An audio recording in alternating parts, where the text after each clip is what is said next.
एके दिवशी आमच्या शेजारचा 25 वर्षाचा विजय नावाचा मुलगा आमच्या घरी येऊन माझी मोठी दिदी, जी 28 वर्षाची विवाहित होती, तिला बेडवर पाडून तिच्यासोबत मजा मारत होता.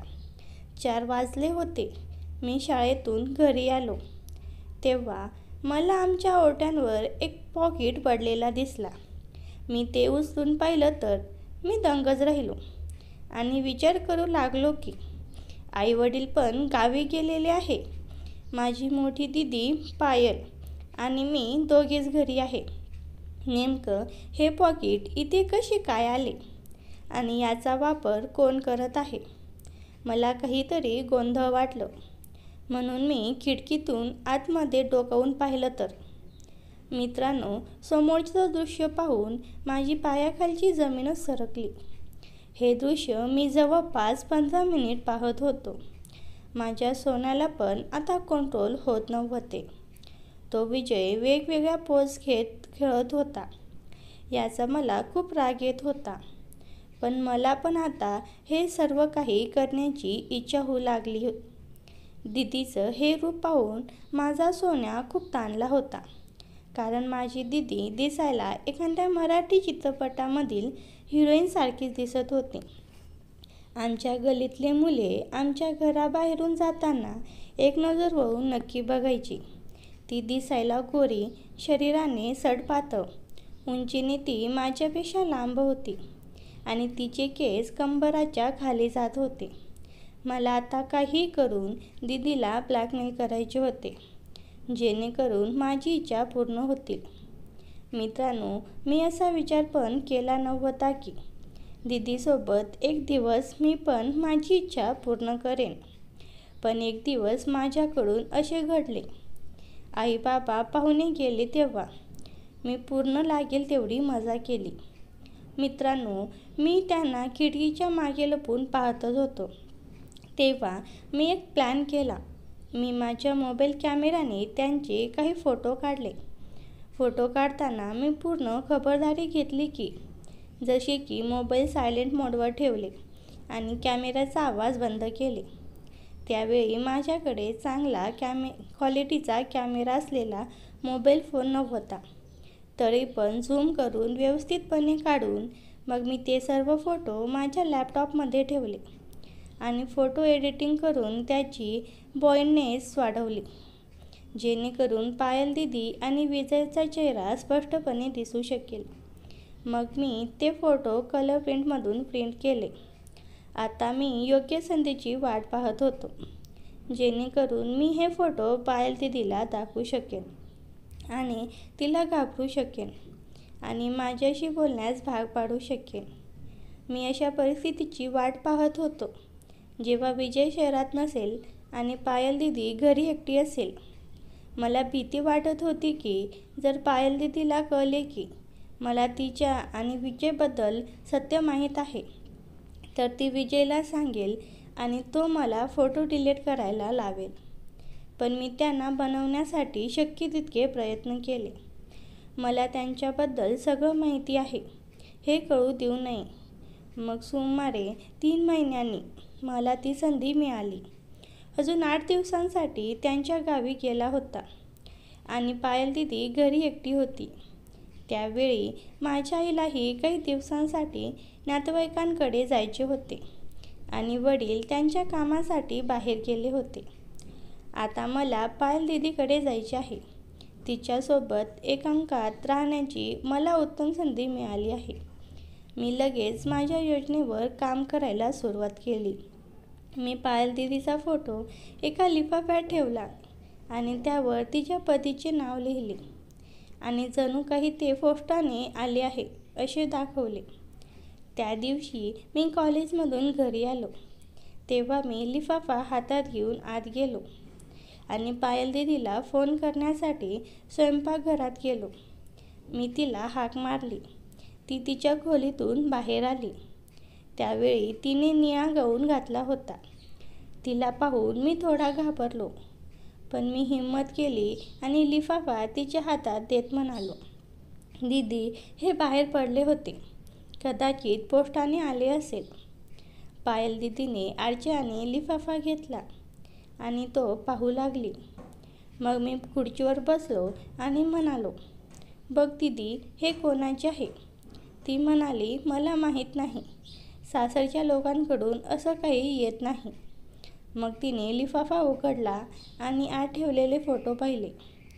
पहिला फोटो पाहताच तिचे डोळे विस्फारले आणि तिचा चेहरा फिकट पडला. ती आश्चर्यचकित झाली आणि ती भीतीमुळे काहीही बोलू शकली नाही. मग मी हळुवारपणे विचारले, काय झाले दीदी, सगळं ठीक आहे ना? मी विचारल्यावर दीदीला धक्का बसला आणि ती हळू आणि दुःखाने म्हणाली, हो. मग ती म्हणाली, कदाचित ते त्यांच्यासाठी असेल, मी ते ठेवेन. असे म्हणत ती पटकन तिच्या खोलीत गेली. ती गेल्यानंतर मला थोडेसे हायसे वाटले. मी विचार करत होतो की पुढे काय होईल. दीदींनी फोटो पाहिले होते. आता तिची प्रतिक्रिया काय असेल? माझ्या मनात अनेक प्रश्न फिरत होते. शेवटी फोटो त्याच्याकडे होते. आम्ही जवळ पोचलो होतो आणि आता जे काही घडणार होते ते झाले होते. पायल दीदीला खूप धक्का बसला होता. तिच्या चेहऱ्यावर ते स्पष्ट दिसत होते. कदाचित ती तिच्या भावना माझ्यापासून लपवण्यासाठी तिच्या खोलीत गेली असेल. पण मी माझ्या योजनेनुसार पुढे जाऊ लागलो होतो. आता मला माझा उद्देश पूर्ण करायचा होता. मी खूप तणावात होतो. पुढे काय होईल याची मला उत्कंठा होती. तरीही मी आरामात जेवण केले आणि माझ्या खोलीत जाऊन बेडवरती झोपलो. मग मला वाटले की पायल दीदींना थोडा वेळ देणे महत्त्वाचे आहे, जेणेकरून ती स्वतःला सांभाळू शकेल. म्हणून पुढचे 3 तास मी पुढे काय करायचे याचा विचार करत होतो. मग मी उठलो आणि पायल दीदीच्या खोलीचा दरवाजा ठोठावला. तेवढ्यात आतून आवाज आला, काय आहे? मी म्हणालो, दार उघडा. दीदीने विचारले, का? मी म्हणालो, मला तुमच्याशी काहीतरी बोलायचे आहे. मग दीदी थोड्या चिडून म्हणाली, मला आता त्रास देऊ नकोस, मी आराम करत आहे. मग मी लगेच म्हणालो, फक्त 1 मिनिट दार उघडा. मग दीदी कदाचित विचारात पडली आणि 1 मिनिट काहीच बोलली नाही. मग ती म्हणाली, ठीक आहे, 2 मिनिट थांब. मग तिने दार उघडले आणि मला आत येऊ दिले. मग ती बेडवर बसली आणि थरथरलेल्या स्वरात म्हणाली, मला लवकर सांग, मला डोकेदुखी आहे, मला झोपायचे आहे. मी काळजीने विचारले, दीदी, तुला बरं वाटत नाही आहे का? ती चिडलेल्या स्वरात म्हणाली, मी ठीक आहे, तुला काय म्हणायचे आहे ते लवकर सांग. मी म्हणालो, माझ्या मोबाईलमध्ये काही फोटो आहेत जे मी तुला दाखवू इच्छितो. हे ऐकून दीदीला धक्का बसला आणि ती सावधपणे म्हणाली, कसले फोटो आणि तुम्ही ते मला का दाखवत आहात? मी हसून म्हणालो, अरे आधी ते पहा, तुम्हाला ते आवडतील. ती उद्धट स्वरात म्हणाली, मला काहीही पाहायचे नाही, तू इथून जा. मग मी गंभीरपणे म्हणालो, जर तुम्हाला ते दिसले नाहीत तर तुम्हाला पश्चाताप होईल. आता दीदी गोंधळली आणि म्हणाली, तुला काय म्हणायचे आहे? बरं ठीक आहे, मला लवकर दाखव. मी तेव्हा उत्साहित होतो, पण थोडा घाबरलेलोही होतो. मी तिच्याकडे गेलो, माझा मोबाईल काढला आणि गॅलरी उघडली. पायल दीदी स्क्रीनकडे काळजीपूर्वक पाहत होती. पहिला फोटो पाहताच तिने सुटकेचा निःश्वास सोडला, कारण तो फोटो स्वयंपाकघरात काम करणाऱ्या आईचा होता. मग तिने मोबाईल हातात घेतला. मी म्हणालो, पुढे फोटो बघा, खूप छान आहेत. मग दीदीने मोबाईल स्क्रीन स्क्रोल केली आणि समोरचे फोटो पाहू लागली. मी तिच्याजवळ उभा राहून एक नजर स्क्रीनवर आणि दुसरी तिच्यावर ठेवली. मोबाईलच्या समोर आई आणि बाबांचे काही सामान्य फोटो होते. मग पायल दीदी आणि विजयचे फोटो होते. काही सामान्य फोटोही होते. पुढचे फोटो पाहताच दीदीचा ताण कमी झाला आणि ती उत्साहाने फोटो पाहू लागली. मग पुढचा फोटो फक्त दीदीचा होता. ज्यामध्ये तिने एक सुंदर साडी घातली होती. तो फोटो पाहून तिने मला विचारले, तुम्ही हा फोटो कधी काढला? मी हसत म्हणालो, पुढचे फोटो पाहिल्यावर तुम्हाला स्वतःला कळेल. दीदीने मला सांगितले. तिने माझ्याकडे तिच्या डोळ्यांनी पाहिले आणि नंतर हसत हसत पुढच्या फोटोंकडे पाहू लागली. पुढचा फोटो पाहता ज्यामध्ये तिची कंबर वरचा भाग दिसत होता. तिचे डोळे मोठे झाले आणि ती भीतीने माझ्याकडे पाहू लागली. मी तिला पुढच्या फोटोकडे जाण्याचा इशारा केला. आता पुढचा फोटो पाहिल्यानंतर तिची काळजी योग्य होती, कारण त्या फोटोमध्ये तो विजय होता. ती माझ्यासोबत उभी होती. फोटो पाहताच ती रागाने माझ्याकडे आली आणि म्हणाली, अरे बेकार माणसा, तुला हा फोटो कुठून मिळाला? मग मी तिच्या हातातून माझा मोबाईल हिसकावून घेतला. तिने माझा मोबाईल हिसकावून घेण्याचा खूप प्रयत्न केला, पण मी तो पटकन माझ्या खिशात घातला. मग ती रागाने ओरडली, बेशरम, तुला हा फोटो कुठून मिळाला? लवकर सांग. मी शांतपणे म्हणालो, मी ते स्वतः घेतले आहेत. हे ऐकून ती आश्चर्यचकित झाली आणि म्हणाली, केव्हा, कुठे आणि कसे? तिला समजले की तिचे प्रश्न निरुपयोगी आहेत, पण तरीही ती विचारत होती. मी तिला शांत आवाजात सांगितले, मला तुझ्या आणि विजयबद्दल सर्व काही माहीत आहे. मी हे फोटो स्टोअर रूमच्या खिडकीमधून काढले आहेत. हे ऐकून दीदीला काय करावे ते समजले नाही. मग ती रडू लागली. माझं सगळं आयुष्य उद्ध्वस्त झालंय. माझं आयुष्य संपलंय. ती बेडवर पडली आणि कुरकुर करत जोरात रडू लागली. उशी चेहरा लपवला. मी बेडच्या कडेला शांतपणे बसलो आणि तिला पाहत राहिलो. ती तिथेच रडत पडली होती आणि रडताना तिचे शरीर थोडे हलत होते. मग निळा गाऊन तिच्या शरीराला पूर्णपणे चिकटला, त्यामुळे तिचे शरीर स्पष्ट दिसत होते. काही वेळाने पुन्हा तिचे रडणे थोडे कमी झाले. तेव्हा ती अजूनही बेडवर पडली होती. मी तिच्या जवळ गेलो आणि तिच्या खांद्यावर हात ठेवला आणि म्हणालो, दीदी आता थांब, उठ. पण ती रडतच राहिली. काही वेळाने कदाचित तिला वाटले की ती दुसरे काही करू शकत नाही, म्हणून ती शांतपणे पडून राहिली. मग मी पुन्हा म्हणालो, दीदी, मी हा फोटो कोणालाही दाखवणार नाही. माझ्यावर विश्वास ठेव. हे ऐकून दीदीने हळूच डोके वर केले आणि माझ्याकडे पाहिले, पण ती अजूनही बेडवर तोंड करून पडली होती. तिने थोडेसे तोंड वर केले आणि माझ्याकडे पाहिले. तिच्या चेहऱ्यावर राग स्पष्ट दिसत होता. मी क्षणभर तिच्याकडे पाहत राहिलो. जेव्हा तिला कळले की मी तिला खूप काही सांगत आहे, तेव्हा तिला राग आला. जवळून पाहत तिने लगेच तिचे शरीर सरळ केले आणि माझ्याकडे एकटक पाहत म्हणाली, तू माझ्याकडे अशी का पाहत आहेस? मी म्हणालो, मी तुला जशी आहे तसे पाहत आहे. ती रागाने म्हणाली, तुला काय म्हणायचे आहे? मी म्हणालो, मी विजयशी ज्या पद्धतीने बोलतोय त्याबद्दल बोलत आहे. दीदी रागाने म्हणाली, तू माझ्याशी इतक्या घाणेरड्या पद्धतीने बोलत नाहीस. तू असे शब्द कसे बोलू शकतोस? मी तुझी बहीण आहे. मी शांत स्वरात म्हणालो, हे शब्द चुकीचे आहेत का? ती चिडून म्हणाली, विजयसोबत घडणाऱ्या गोष्टी वेगळ्या आहेत, पण तू माझा भाऊ आहेस. तू असे बोलू नकोस. मी तिला फटकारले आणि म्हणाले, तू विजयसोबत असताना तुझा स्वाभिमान कुठे गेला? यावर तिने रागाने उत्तर दिले. ती म्हणाली, त्याने मला जबरदस्ती केली. मग पायल दीदी हळूच म्हणाली, हे बघ आदित्य, पहिल्यांदाच ते जबरदस्तीने घडले.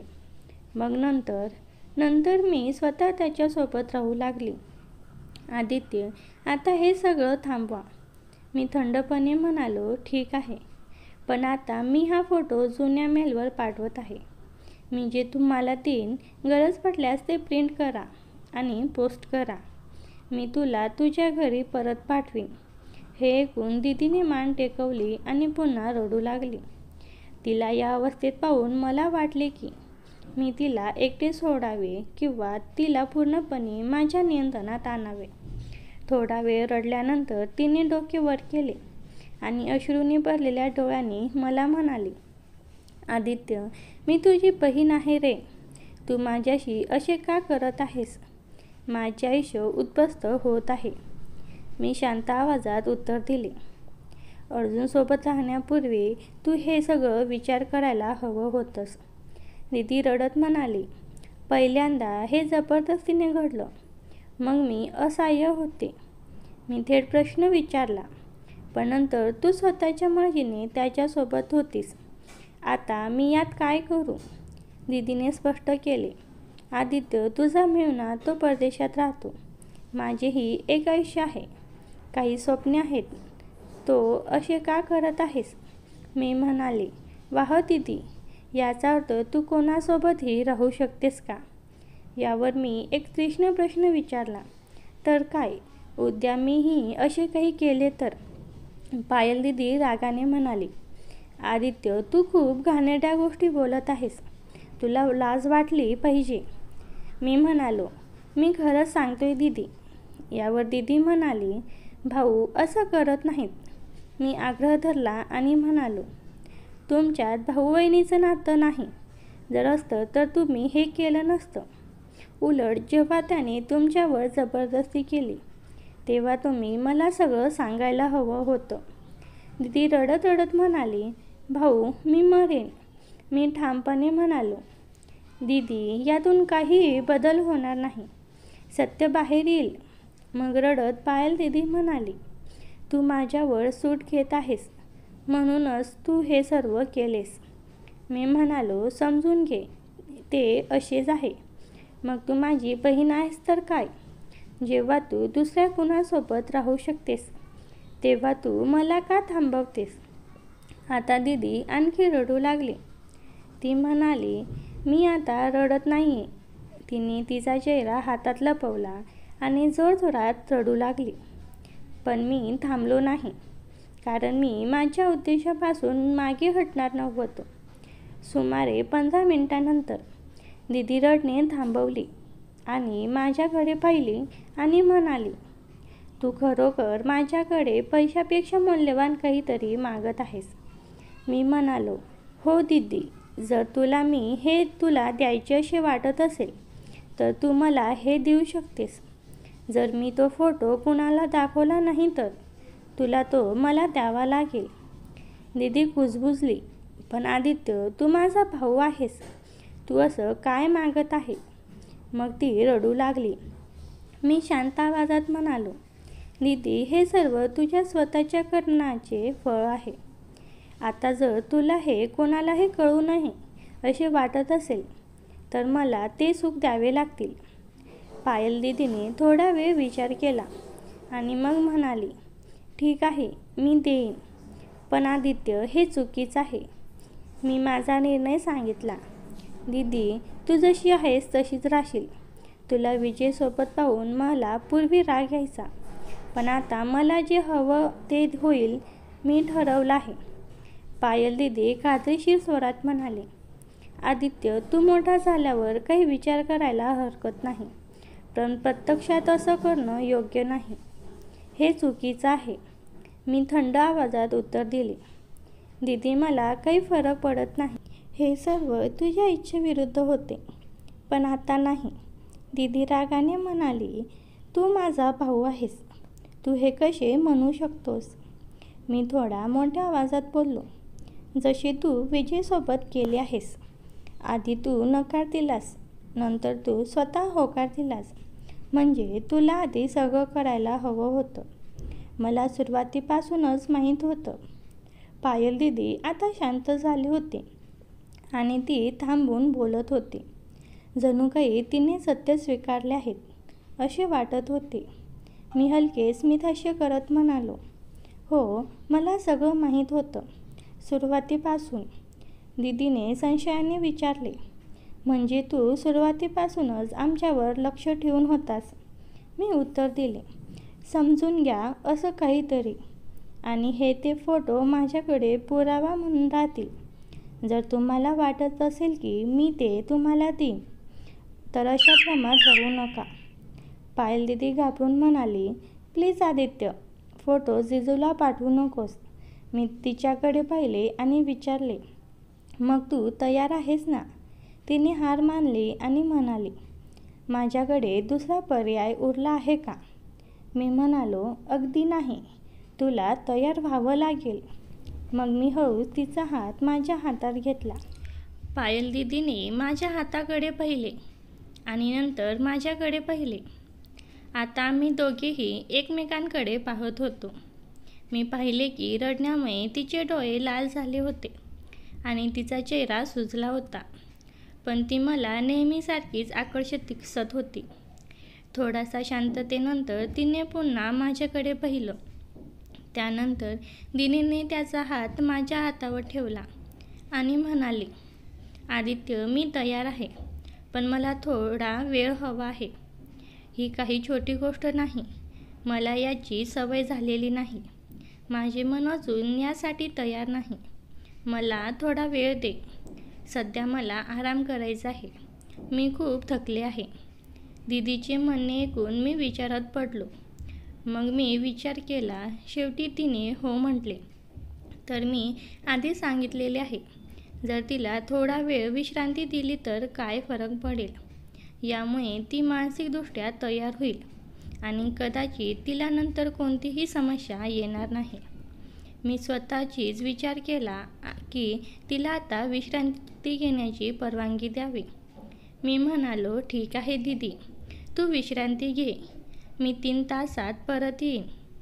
पण मग कोणतेही निमित्त करू नकोस. मग दीदीने तिचा चेहरा बाजूला केला आणि उशीत तिचा चेहरा लपवला.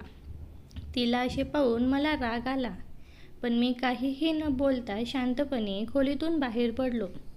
बाहेर येताच मी आनंदाने उडी मारली, कारण माझा उद्देश साध्य झाला होता. माझे सर्व कष्ट यशस्वी झाले होते. तेवढ्यात अचानक खोलीतून दीदीचा आवाज आला. ती म्हणाली, आदित्य थांब. मी दारापासून वळून विचारले, काय झालं दीदी? ती म्हणाली, आदित्य, तू या फोटोचे काय करणार आहेस? मी हसून म्हणालो, आधी सगळं व्यवस्थित होऊ दे, मग मी ते स्वतः माझ्या मोबाईलमधून डिलीट करेन. ती म्हणाली, जर कुणी ते पाहिले तर? मी म्हणालो, कोणीही ते पाहणार नाही. मी ते खूप चांगले लपवले आहेत. काळजी करू नकोस. त्यांना आश्वासन देऊन मी खोलीतून बाहेर आलो. बाहेर येताच मला वाटले की मला जे हवे होते ते आता पूर्ण होणार आहे. मग आनंदाने उड्या मारत मी माझ्या खोलीत गेलो आणि बेडवर झोपलो आणि पायल दीदीला कसे हाताळायचे याचा विचार करू लागलो. ती मला काय म्हणेल? ती कशी करेल? ती घाबरणार नाही का? हे सर्व विचार करत असताना मी कल्पनामध्ये हरवून गेलो. सुमारे 2 तासांनी मला जाग आली. मग फ्रेश होण्यासाठी बाथरूममध्ये गेलो आणि परत येऊन कपडे बदलले. मी आरामदायी वाटावे म्हणून आरामदायी टी-शर्ट आणि शॉर्ट घातले. मग मी पायल दीदीच्या खोलीकडे निघालो. तेव्हा दार बंद होते. मी हलकेच ढकलले आणि दार उघडले. मी आत गेलो. तिथे जातात मी जे पाहिलं ते पाहून मी थक्क झालो. पायल दीदी तिच्या बेडवर झोपलेली होती. तिचे डोळे मिटले होते, पण तिला झोप येत नव्हती. ती फक्त डोळे मिटून तिथेच पडली होती. मला वाटले की कदाचित ती झोपली असेल, पण नाही, ती पूर्णपणे तयार होती आणि माझी वाट पाहत होती. मी कधीच विचार केला नव्हता की मी अशा अवस्थेत पडून सापडेन. तिच्या चेहऱ्यावर हलकेशी हास्य होते. ती दुःखी होती, पण तरीही ती शांत दिसत होती. मी हळूहळू तिच्या जवळ गेलो. माझ्या पावलांना आवाज ऐकून तिने डोळे थोडे उघडले आणि माझ्याकडे पाहिले. मी थोडेसे हसलो, पण पुन्हा तिने डोळे मिटले. तिच्या डोळ्यात थोडा राग होता, कदाचित लाजही होती. शेवटी तिच्या भावासमोर असे झोपणे तिला अस्वस्थ करत होते. जरी ती स्वतःसाठी तयार नसली तरी. तू तयार आहेस का? आता मी तिच्या अगदी जवळ होतो. मी हळू आवाजात म्हणालो, पायल दीदी, तिने डोळे उघडले नाहीत, पण हळूच म्हणाली, काय आहे? मी विचारले, तू डोळे मिटून असे का पडून आहेस? दीदी म्हणाली, तर मी काय करावे? तुला माझ्याशी बोलायचे आहे ना? मी म्हणालो, हो, पण जर तुझे डोळे मिटले असतील तर मी तुझ्याशी कशी बोलू? दीदी म्हणाली, तर काय? तुम्ही माझ्याशी फक्त माझ्या डोळ्यांनी बोलाल का? मी म्हणालो, नाही, पण मी पुढे काही बोलण्यापूर्वीच दीदी म्हणाली, हे बघ आदित्य, वेळ वाया घालवू नकोस. मग मी दीदीच्या जवळ गेलो आणि तिच्या गालावरून हळूच हात फिरवला. ती शहारली. तिचे श्वास वेगात वाढायला लागले. तिच्या गळाचा खालचा भाग खालीवर होऊ लागला. मी लगेच तिच्या ओठांवर ताबा घेतला आणि तिच्या ओठाचं चुंबन घेऊ लागलो. तिने डोळे बंद केले. आता दीदीसुद्धा मला प्रतिसाद देऊ लागली. एका हाताने तिची सुंदर आणि सुख वाटत होतं. दीदीच्या चेहऱ्यावर अमानिक सुख आणि आनंद झळकत होता. ती शांत होऊन स्मित करत होती. तिने माझ्या केसावरून प्रेमाने हात फिरवला आणि म्हणाली, खरंच विजय, आज मला तू जीवनातलं अप्रतिम सुख दिलं आहेस. खरं सुख आणि समाधान मला आजपर्यंत मिळालं नाही. मी आनंदाने खुश होत म्हणालो, तुझ्यासारखी सुंदर दीदी असल्यावर मलाही आता कसलीच फिकीर नाही. आज मला माझ्या भावना मोकळ्या करून खूप आनंद झाला. खरंच तुझ्यासारखी बायको असणं म्हणजे खूप भाग्य लागतं. खरंच बायको, मी खूप भाग्यवान आहे की मला तुझ्यासारखी बायको मिळाली.